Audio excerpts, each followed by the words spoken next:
just want to take a minute to talk about the different portions of a tuna. So on the back here, the top side, this is the top shoulder. And in my opinion, this is the primo tuna loin.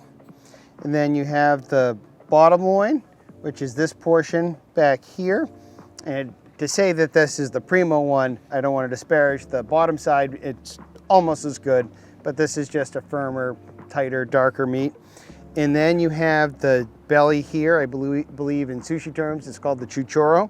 And this is the real fatty portion of the fish, sort of an acquired taste. You can see the marbling when you're looking at the meat. It's a very fatty component. A little goes a long way. It's more of an appetizer type thing than a main course meal, which the top or bottom loins would be. And so when looking at how to break down a tuna, typically I do the top loin first, then the bottom loin, and then the belly side.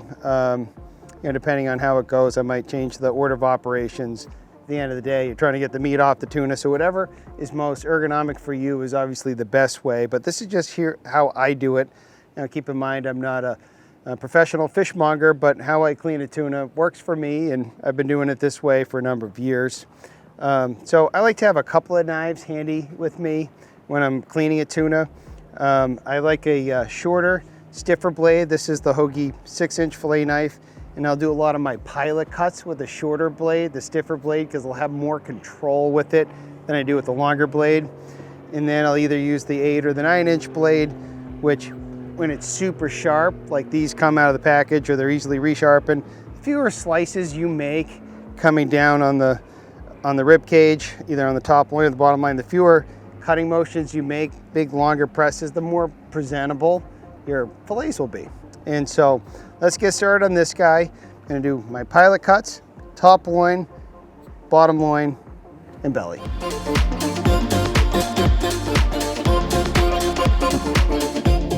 So now that I've explained how this all goes down, I'm gonna flip the fish and make it a little easier for me to address the top loin. I'm gonna start with my shorter 6-inch blade, again to make my pilot cuts, where I'll then follow through with my longer blade knife to make those longer, more presentable cuts. So what I'm first gonna do is take this fillet all the way up to the uppermost meaty portion of the head. You can go pretty far forward, and the knife will guide you. If you can't cut it, means you can't cut it. So I've come all the way up just behind the eye of this fish. There's a lot of meat here, so you can overthink this just a little bit. And so now with this shorter, stiffer blade, this region on the dorsal fin it's almost like it's like steel plated. This is where the shorter, stiffer blade helps with that pilot cut because you have more control. And I'm going to follow all the way back down along the back line, work my way through it, all the way back. Now this meat here can be a little stringy, a little tough, so I'm not super worried about that. So I'm going to end my fillet here, and this is where I come out. Now, so my pilot hole's cut. You have a couple options here. One, you can work down till you hit the rib cage, or two, you can create a bottom line if you want. I'm a bottom line kind of guy. I can feel the rib cage right here. So I'm gonna just put the knife in and just work it back. You can feel the rib cage. I'm just gonna cut right down to that, and that will make my top shoulder. So I've got my rib cage delineated, my pilot cut, my angle cut. I'm gonna grab one of my longer blade knives and just work back to that rib cage. Remember, there's a rib line wall. We're just gonna do this top line and go to that rib line wall.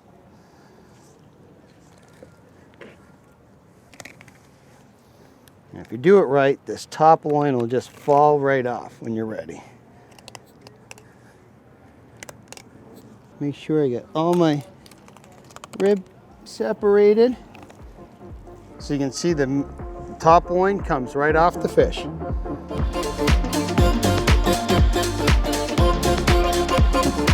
So it might be hard to tell on the video here, but this is that rib line that pushes out to the skin I was talking about earlier. And I just sort of leave that as my line of demarcation. You can see I got my top loin cut out of the fish, come to that wall. And remember, I cut down on that line, so it all just came out in a nice presentable fillet. And then I'll stake that out and bag it. And now I'm gonna do the top loin and cut to this side. And again, that's just my line of demarcation. And so I'll do this whole side. And the cool thing about a tuna is by the time you're done with the top, it's a very flat fish. So unlike a striper, we'll call it the B side, it's a lot easier to clean. And so just repeat the same step on the other side. But let's get going to the bottom loin, stake it up and get it on ice.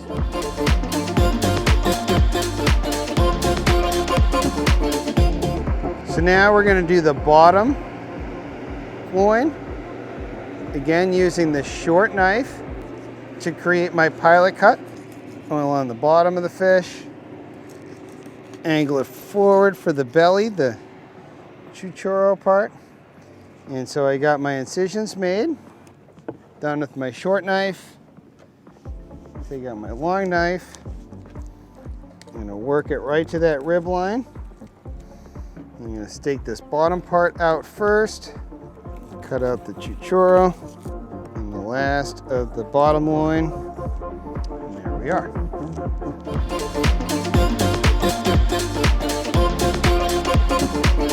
So as we look at how to clean this fish, you'll notice that there's a rib cage, a rib line that runs down the lateral line of the fish to separate the top loin from the bottom loin.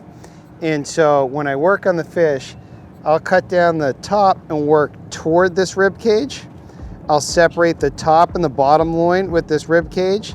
I'll take the bottom loin out and the belly out, and this rib line that comes out towards the skin sort of separates everything, and I do the top first, then the bottom, and then I'll flip the fish.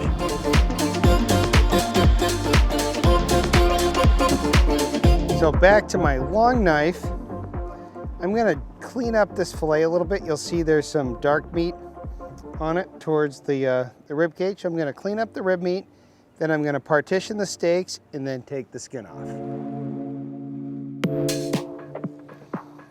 So big long incisions. I'm just gonna peel back. Fillets will keep better in the fridge with the dark meat removed.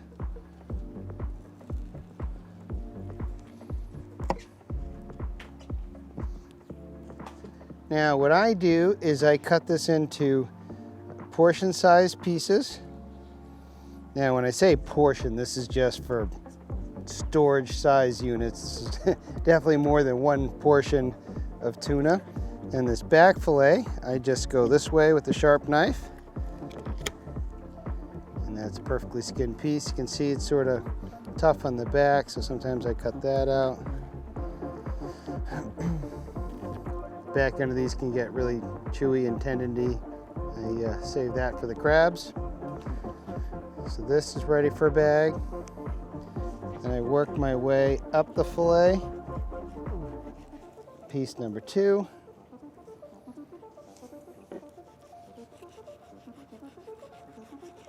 Piece number 3.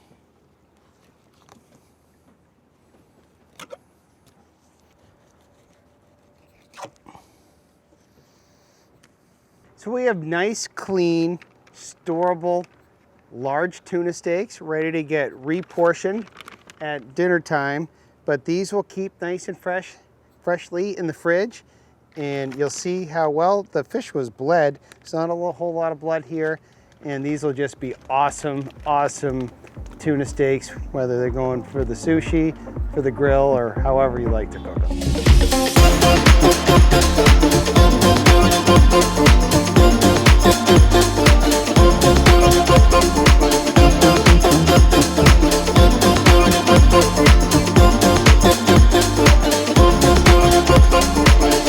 So in my world here at Cape Cod, your choice of tuna beer while cleaning fish is kind of an important one. Today I chose Cisco Whale Tail, which was the lucky tuna beer today here at Salty Cape. Curious what your favorite tuna beer is, so be sure to comment in the video.